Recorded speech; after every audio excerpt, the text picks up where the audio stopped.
بسم اللہ الرحمن الرحیم۔ ایک ہیڈ ماسٹر صاحب کے بارے میں ایک واقعہ مشہور ہے۔ جب وہ کسی اسکول میں استاذہ تعینات تھے تو انہوں نے اپنی کلاس کا ٹیسٹ لیا۔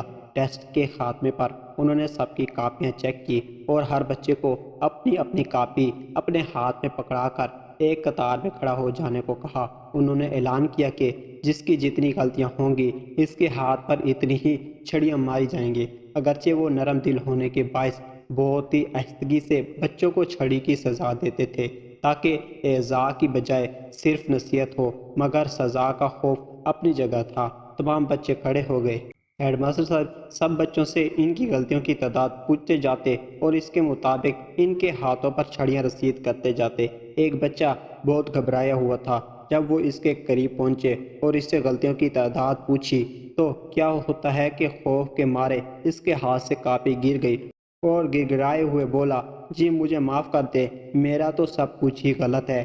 معرفت کی گود میں پلے ہوئے ہیڈ ماسٹر صاحب اس جملے کی تاب نہ لا سکے اور ان کے حلق سے ایک دل وزور چیخ نکلی۔ ہاتھ سے چھڑی پھینک کر زاروں قطار رونے لگے اور بار بار یہ جملہ دہراتے، میرے اللہ مجھے معاف کر دینا، میرا تو سب کچھ ہی غلط ہے۔ روتے روتے ان کی ہچکی بند ہو گئی۔ اس بچے کو ایک ہی بات کہتے، تم نے یہ کیا کہہ دیا ہے، یہ کیا کہہ دیے ہے میرے بچے، میرے اللہ مجھے معاف کر دینا، میرا تو سب کچھ ہی غلط ہے۔ اے کاش ہمیں بھی معرفت الہی کا ذرا نصیب ہو جائے اور بہترین اور صرف اللہ کے لیے عمل کر کے بھی دل اور زبان سے نکلے، میرے اللہ مجھے معاف کر دینا، میرا تو سب کچھ ہی غلط ہے۔